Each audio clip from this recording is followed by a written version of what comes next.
Hello, everyone, and welcome to Schwab Coaching. My name is Cameron May. I'm a Senior Manager of Trading and Derivatives Education here at Schwab, and this is Getting Started with Options. And over the last 3 webcasts, we've had a bit of a theme going on, doing one's very first sort of options trade of a different range of potential strategies. But sometimes a trader just hesitates to break the ice at all. So I wanted to focus on that. If you've never traded options before, I want to give 5 tips that might assist with breaking that ice and placing the very first trade. So I think this is going to be a good discussion. We're going to be placing an example trade today. But before we get to any of that, though, let me first of all say hello to everybody already chatting out there in YouTube. Great to see the familiar names and the new names.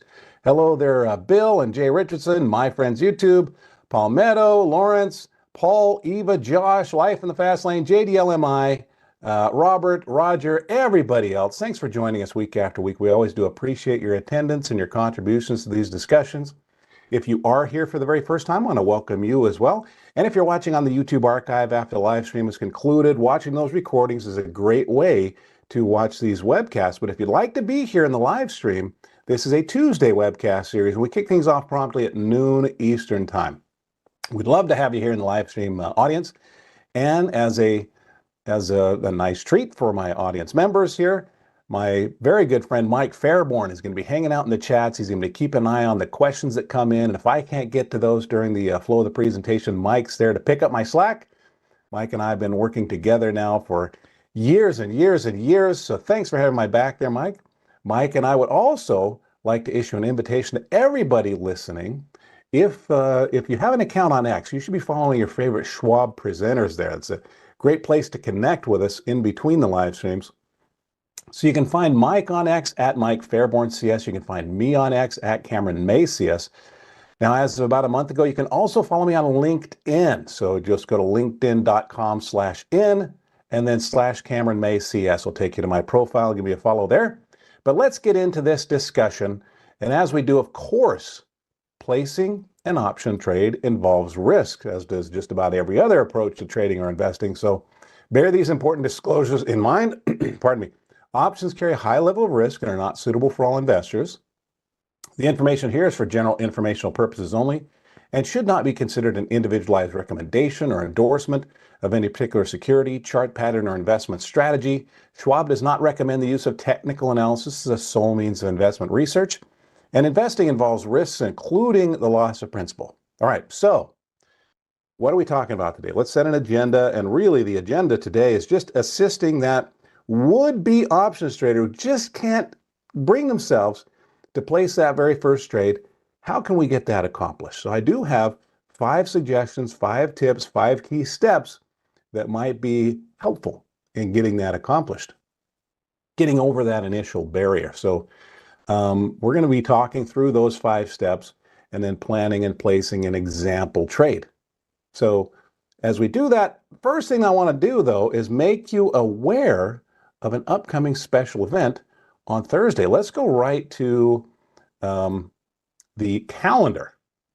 So if you go to schwab.com/coaching, you can find a list of our upcoming webcasts, and also you can link to previous webcasts right here, schwab.com/coaching. And if you go to the live webcasts and virtual workshops, if you look at this week's schedule, some of you have probably already noticed this, but coming up in 2 days, today's Tuesday, on Thursday, we have a special event. It's our 2026 Market Outlook.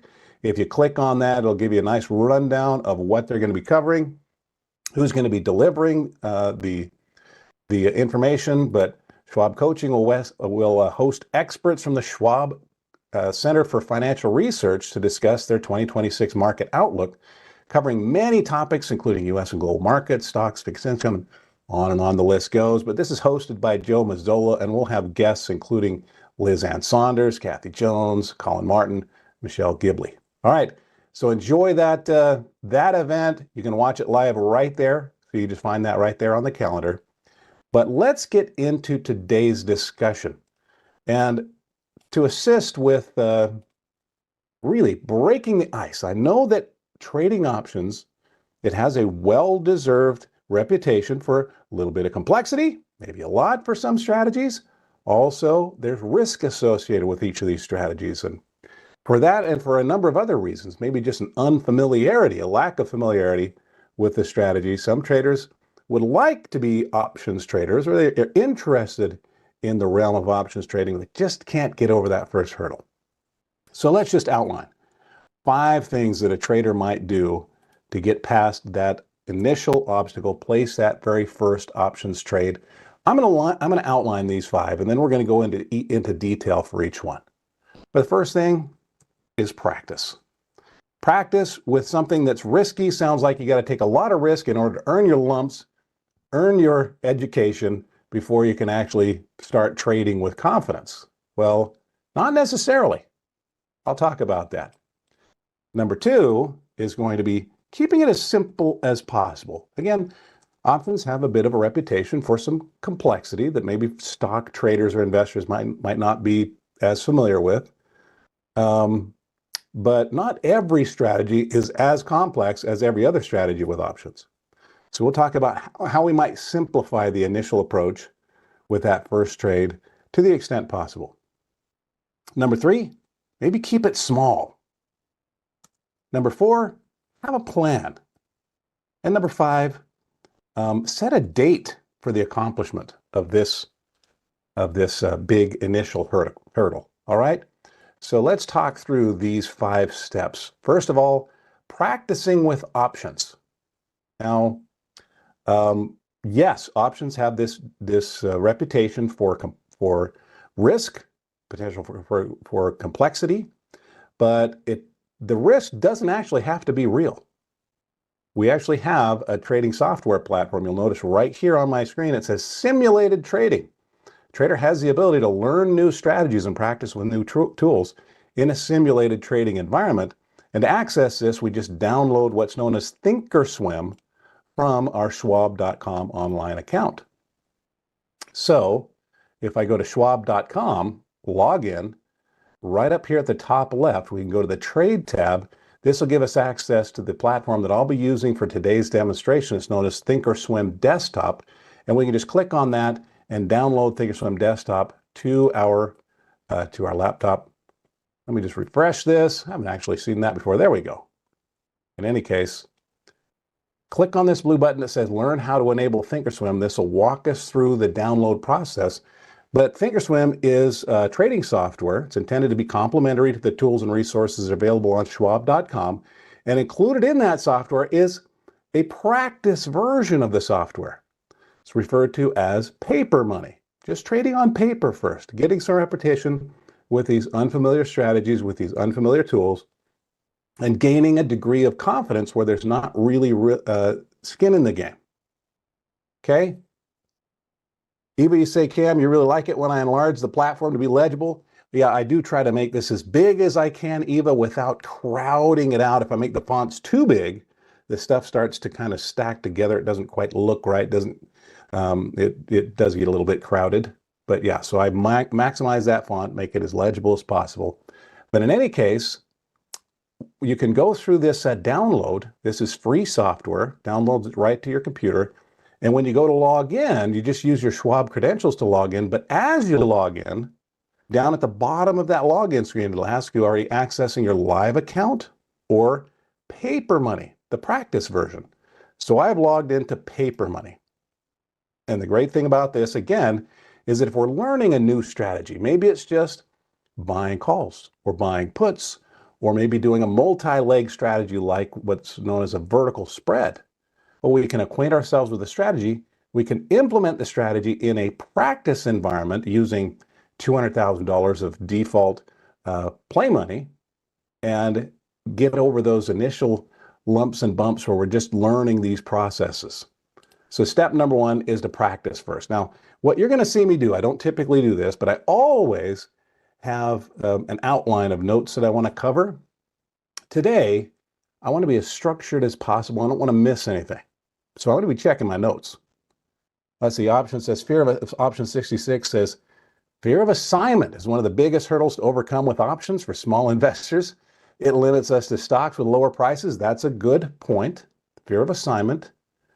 Well, in paper money, I'm going to remove that fear what is assignment? Assignment means that we're getting into, with an options contract, we're getting into a contract with someone else where we're agreeing to the potential exchange of shares of stock or some other potential underlying securities, but let's just talk about stocks for now. And I know there's fear associated with, uh-oh, what happens if I fall asleep at the wheel here and the contract gets assigned and I wind up buying or selling shares of stock that I didn't intend to? Well, with paper money, number one, if that happens, it's just play money. Number two is it doesn't actually happen in paper money unless we allow the contract to go all the way to its expiration. Early assignment is not it doesn't happen in paper money. Now, it does happen in real life, so be aware of that. But good point there, option 66. But let me just make sure that I'm covering everything that I intended to, because I outlined these 5 things. I really want to be as helpful as I can in getting somebody over that initial hurdle. But on the point of getting practice, obviously, a few points here. There's no risk, at least no real risk. You can't screw up paper money and accidentally lose actual money. As long as it says simulated trading right up here in the upper left-hand corner, where you know that we're in that simulated environment. It can also help us build confidence. It can, one thing that I might suggest the trader do, to go back to the comment that came in here in chat, is to make it as realistic as possible. If we're managing a relatively small account in real life, maybe don't trade huge numbers of contracts in paper money. That's not realistic. Instead, try to keep it as realistic as possible. Trade the intended number of contracts that one might be trading in their real account, and then be as involved in that process as possible. When there are losses that occur, take them seriously. Imagine that happening in the real account. Imagine the associated emotions. Imagine the adjustments that might be made to try to prevent that from happening as frequently as possible in the future. All right. And ultimately, through this practice process, it's possible that our trader might decide to not move on to trading options in real life. That's certainly a possibility. Options are not for everyone. But assuming we're ready to move on to the next step of trading live options, what a trader might consider doing at that point is just sticking with or making the strategy as simple as possible. So let's call it just rookie mistakes aren't made as much as we can avoid them. Now, when I say keep it simple, I don't mean to imply that options are inherently simple, but there are some strategies that might be a little bit less complicated than others. One thing that I might suggest is that a lot of first-timers actually start off with something known as a long call. Now, this is not me saying that a trader should trade long calls, but if they're trying to get initial exposure while keeping, and their objective here is to keep the trade as simple as possible, this is one of those strategies that might accomplish that. So there are dozens of option strategies that we might choose from. Just buying a long call, in my experience, seems to be the one that traders seem to relate to most readily. It's also the reason why I put it at the start of my series of lessons to acquaint new traders with options trading. So if you are brand new to options trading, let me make a suggestion for you here on point number 2. And that is, if you haven't gone through my series of 10 lessons for options traders, you might want to check those out. Let me bring those up here. So I'm going to go to the YouTube channel that we have. It's known as Trader Talks Schwab Coaching Webcasts. So if you haven't subscribed to this channel yet, might want to do that right now. Go down below the video stream and just click on subscribe. It doesn't cost anything. It only takes a moment. But well, looks like there was just this little sidebar discussion. I was about to answer a question. Looks like it was directed to someone else. But in any case, our YouTube channel is where we house our live events, like this one right now. You can find our playlists right here. For example, this webcast is scheduled to be added to our archives, added to the playlist recordings, and you can access those through this link. So I'm going to click on playlists. And I'm going to scroll down to the bottom, and the suggestion that I'm going to make to those that are brand new to options trading is I put together a series of 10 lessons that just begin with the basics. It gets a little bit more complicated, it goes along, and it's just intended to sort of hold the hand of the new trader as they're acquainting themselves with this relatively potentially intimidating world of learning about options trading. So here's our Getting Started with Options playlist, and I can view the full playlist right here. So if I click on that and I scroll down, I just need to scroll down for a few seconds. And what we're looking for here is the word lesson. So you'll notice here's lesson 8, lesson 7, lesson 6. So right down at the bottom is lesson 1, trading options building block number 1, which is long calls. And for, I think, a number of new options traders, this is their very first dipping their toe in the water of options trading. All right. So what I would suggest is, if you haven't watched these lessons, check those out. As a matter of fact, let me put the link to those. I'm going to chat this in for our live attendees, and I'll also put it in the description. For those watching on the archive, you can just go down the description. It'll be right down there. But there we go. For live attendees, there's the link that'll take you right to my Getting Started with Options YouTube series playlist. All right. Let's make sure that I'm not missing anything. Yeah, I think that's good for point number 2. So now rubber's going to meet the road a little bit. Option 66 says, your 10 lessons in getting started in options was fantastic. Great to have that base level of knowledge. Thank you for the feedback. I definitely appreciate it. No, if you're wondering, Option 66 and I did not get together and I asked them to plant that comment in there.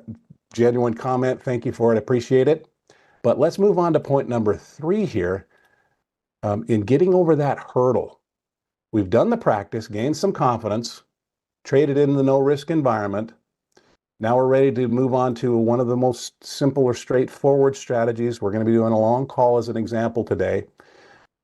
Well, also was something that was mentioned in the chats was some people don't have big accounts or big portfolios. Even those with a large portfolio may not like to take big risks with it on something that's not terribly familiar yet. So placing that first trade, maybe we keep it small.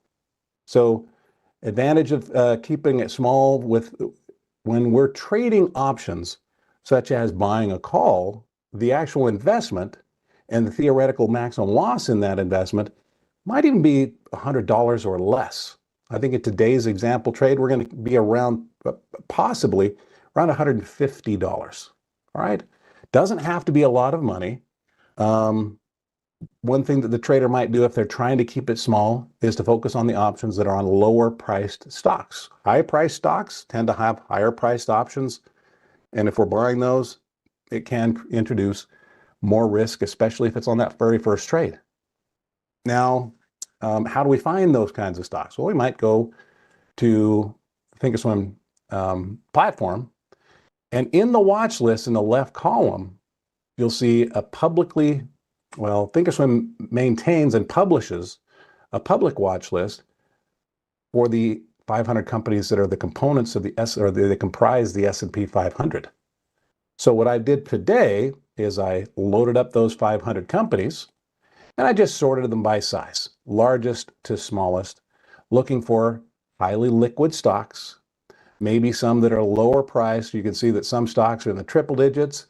I looked for something that was in the double digits. So we found Bank of America here. That's going to be our example trade.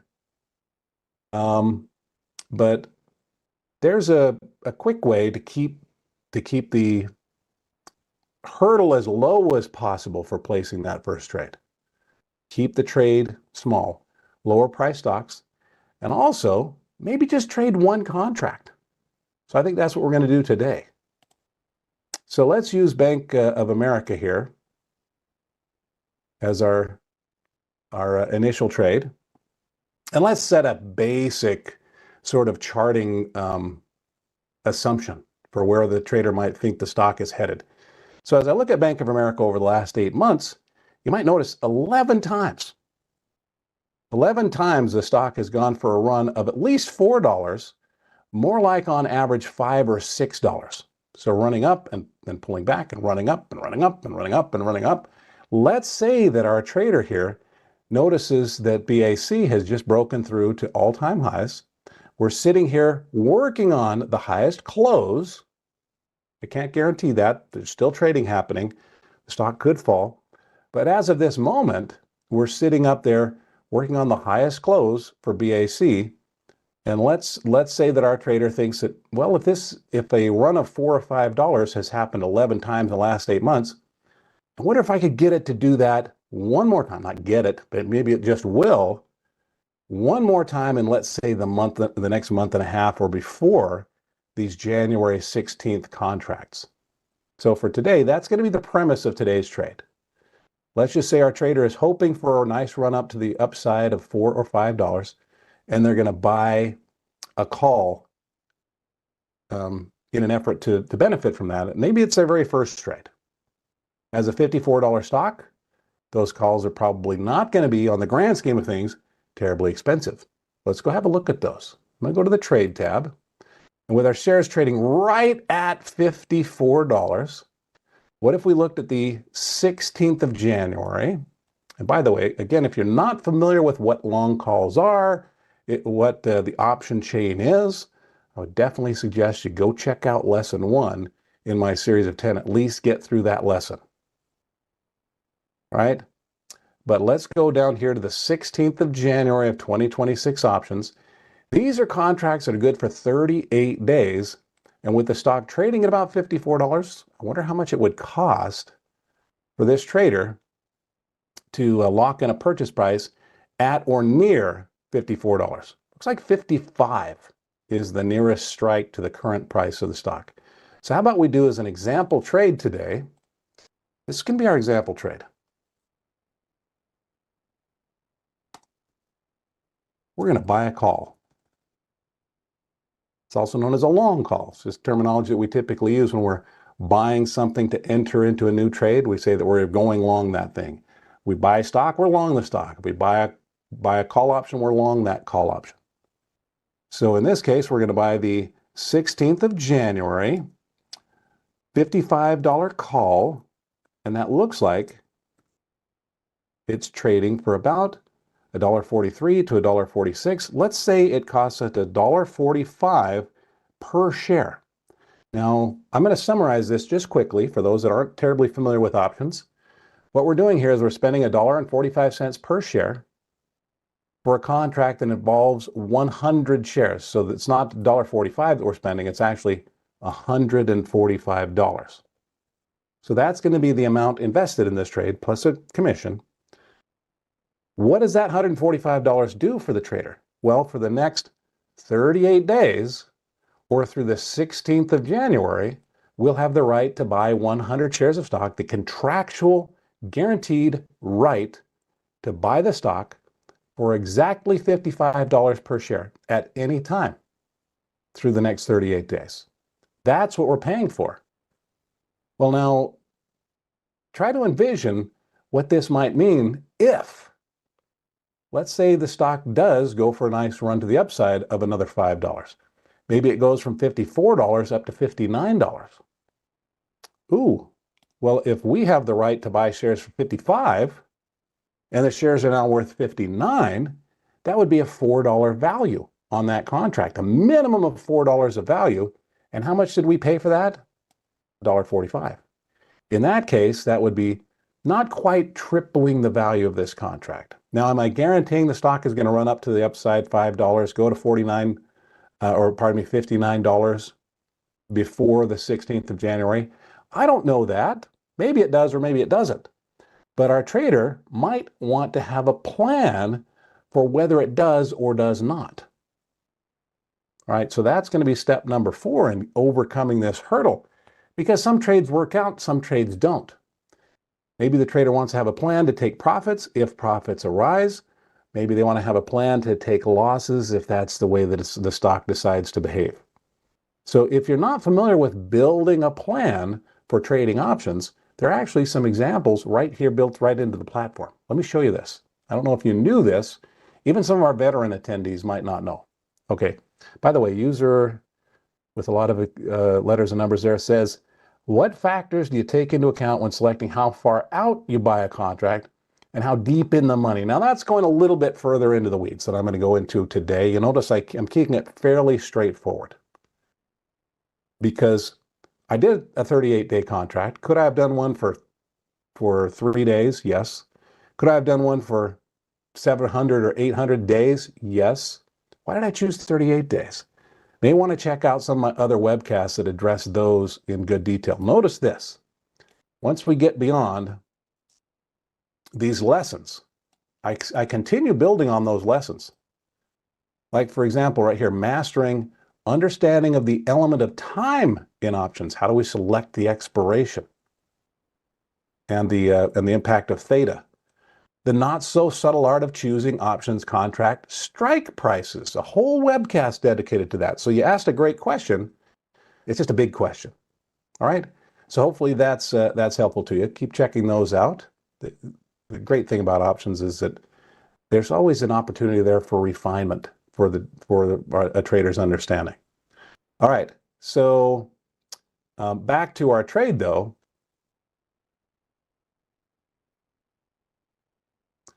Let me show you where we might find a plan for, well, this is an example plan for how we might create a structured approach to trading these things. So this is, again, I think going to be a little bit of a revelation for some of you. If you go to the Education tab and go right to Education, well, that's interesting. Got timed out. Haven't experienced that before. In any case, go to Education. Let's see, how do I want to do this? Hang in there for just a second, guys. I'm going to do something. I'm going to address this just quickly. We whip this over to the sidebar so you get logged in here.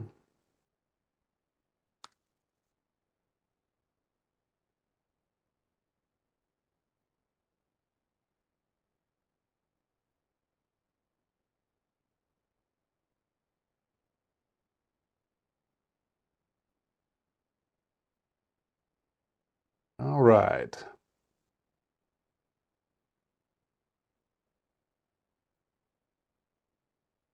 You know what? Actually, I'm going to use this as a different opportunity.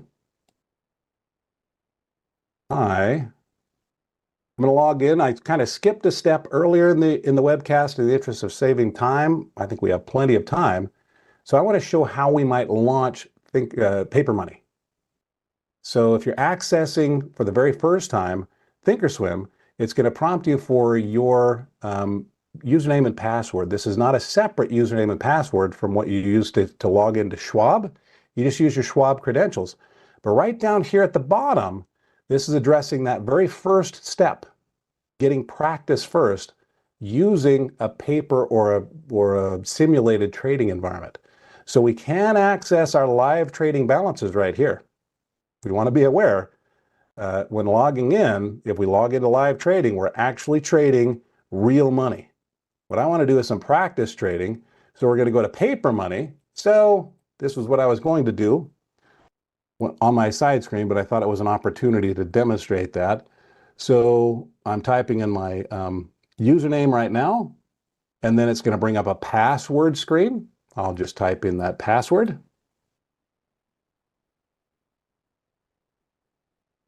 There we go. That'll open up that Thinkorswim platform again. And I want to go to the Education tab and show you right where you can find some example trading plans. Let me load that back up on your screen. Here we are. So when we go to the Education tab, we find a row of tabs right across the top, one of which is specific to learning and trading options. So I'm going to go to Options. Number of resources here. We actually focused in a recent webcast on navigating this education. But down toward the middle are courses on options. And specifically, we're talking about these keeping these as simple as possible, which is why we're talking about what are called single leg options. So we're going to go to single options. And at the bottom of that course, there's the resource I wanted to direct your attention to. The single options and spreads sample investing plans. So if I click on that, at the very top is an example plan for short-term trading long calls. Nifty little resource. There we go. So I'm going to minimize that.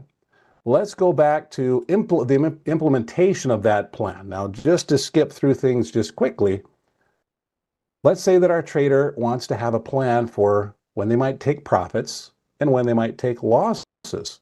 In the example plan, it proposes, well, what if our trader has a plan that if their long call that they're purchasing doubles in value? That might sound ridiculous. Actually, long calls can double in value with relatively small moves on a stock.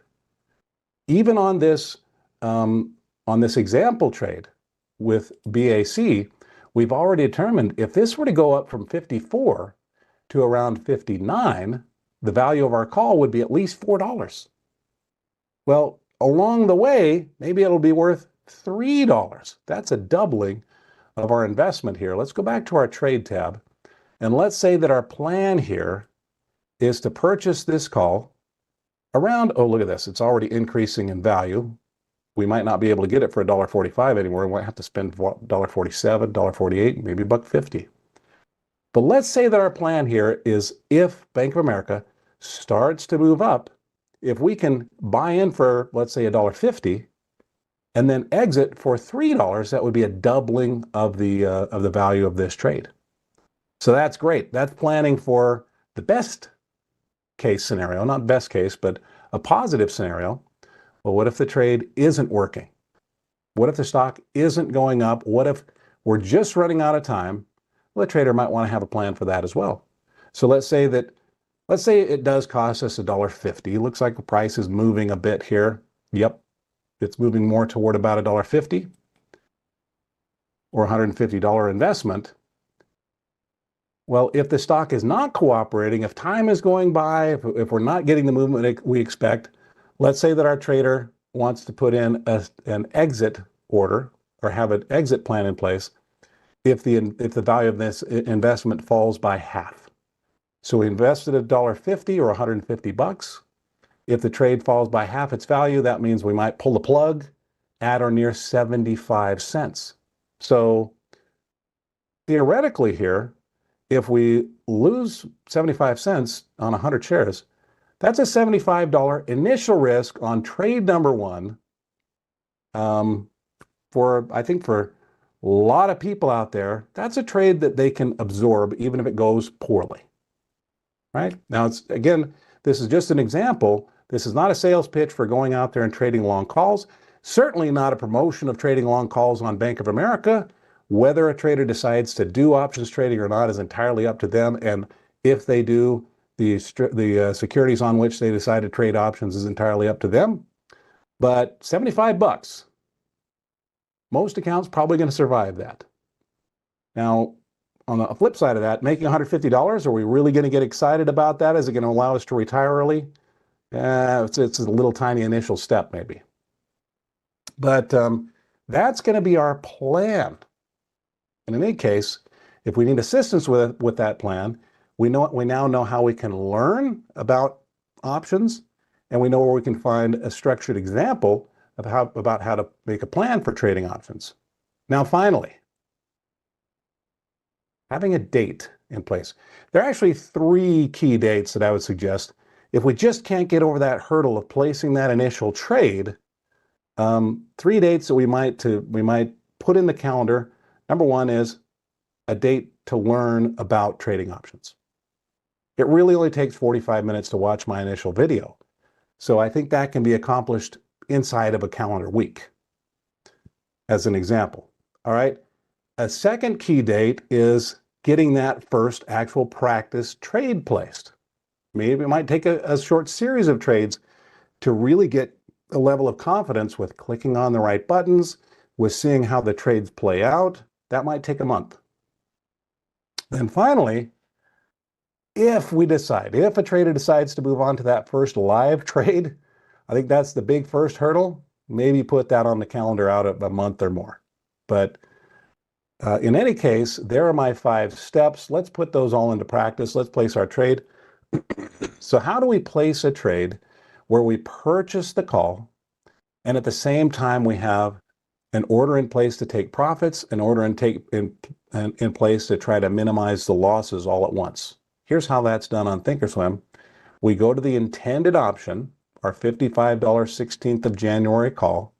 I'm going to go to the bid. It looks like we might be able to get this done for the 145 we were talking about. Anyway, but I'm going to right click on that ask price and I'm going to create a custom buy order with what's known as an OCO bracket. You don't know what that means? Custom because it's not just a buy order. We're going to attach a couple of other sell orders to it. So let's just do one contract. Let's link those two. Let's link the buy order and the two sell orders together. There we go. Buying one and then under one condition taking profits. On another condition, maybe taking losses. But the OCO means that we're putting in an order to buy, and then with two circumstances where we might sell. Well, if we make our profits, we want to sell and take profits and then cancel the loss order. If the contract falls in value, we want to take our losses, but then cancel the profit order. So one cancels the other, talking about the sell orders. All right. So here we go. We're going to buy the 16th of January $55 call. Let's say, all right, let's say that we put in a limit order. That's the most we want to spend in this example of $1.50 per share. Our second limit order is our profit order. This means I want to sell for at least $3. That's my limit. That's the least I want to sell it for, not a penny less. I want to make that good till canceled. So buying for $1.50, hopefully doubling our investment if the stock starts to move toward that 58, 59 price target level. Now, if it doesn't, if the contract starts to lose value, let's put in a stop the bleeding kind of an order at 75 cents, or half the cost of the initial investment. Let's make sure that's a good till canceled order as well. So this order would just, if we buy at 150 and if the value falls to 75, it will trigger what's known as a market order to be sent off, so, which means, hey, we've fallen by half, get me out for whatever I can get at this point. So 75 is the triggering price. After that, we might get 75 cents. It might be less, could theoretically be more, but most likely 75 cents or less is what we'd sell for. There we go. So there's our call. Let's confirm and send this trade. Going to buy just one contract of the 16th of January, $55 calls for $1.50 as our limit.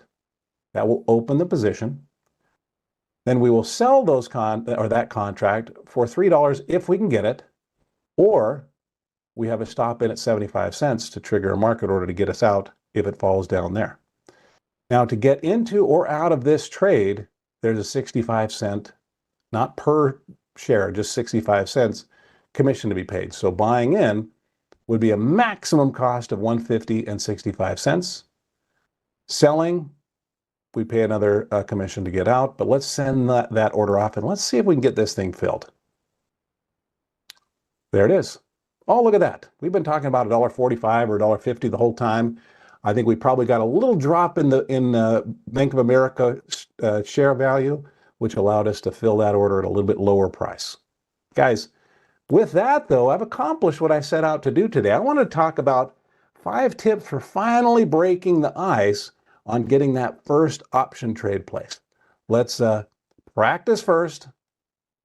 Keep it simple, keep it small, have a plan, and set a date if we're that sort of a trader who just needs a little bit of extra oomph to get us to get something done. There we go.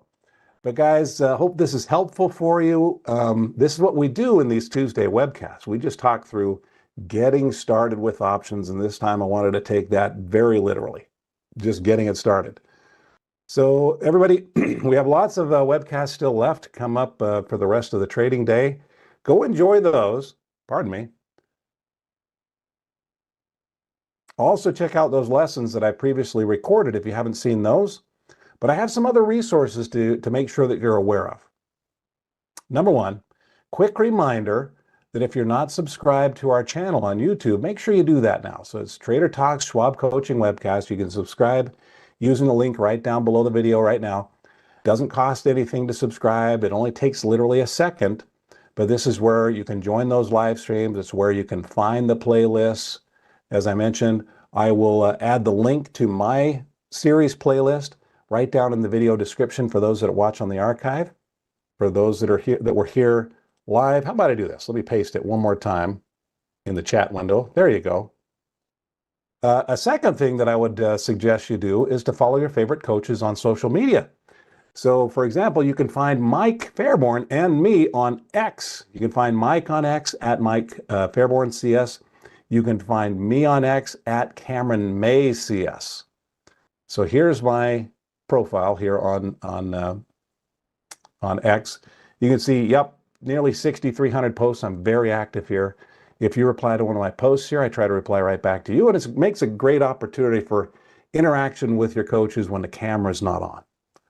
All right, now another way that you can contact me, just recently implemented last month, is to connect with me on LinkedIn. Just go to linkedin.com/in, and then my handle is right there. You put in a / Cameron May CS. That'll take you to my profile. You give me a follow. And on LinkedIn, I can make more in-depth posts, which is nice. There's not the character limit. If you reply to one of my posts here, I reply right back to you as well. So thank you to everybody that's already clicked the thumbs up. That's always appreciated. Looks like we have 162 people watching the live stream right now. 63 have already clicked that thumbs up. Thank you for doing that. That's a pat on the back to your presenter. It also, each time you click that like button, sends a little message, a little nudge to YouTube. Hey, this is a nice video. Show it to other people. It actually gives us a little boost in the YouTube algorithm so more people can find these discussions and learn things like 5 tips for breaking the ice with placing a trader's first options trade. All right, everybody. User says, can you show how to monitor the trade you put in? We can monitor the progress of that trade right here on the Monitor tab on Thinkorswim. So our trade is going to be down here in what's known as the unallocated field. Just means we haven't assigned it somewhere else for the moment. But there's our Bank of America trade. We can follow the profit or loss each day and cumulatively right here. All right. Very good. All right, guys. I didn't see a survey, but anytime there's a survey in these webcasts, if you take the time to click the link and fill those out, those are definitely appreciated. But thanks for giving me your time today. I will see you at a future webcast. I'm also going to keep an eye out for you on X and on LinkedIn, on social media. But hey, whenever I see you again, until that moment arrives, I want to wish you the very best of luck. Happy trading. Bye-bye.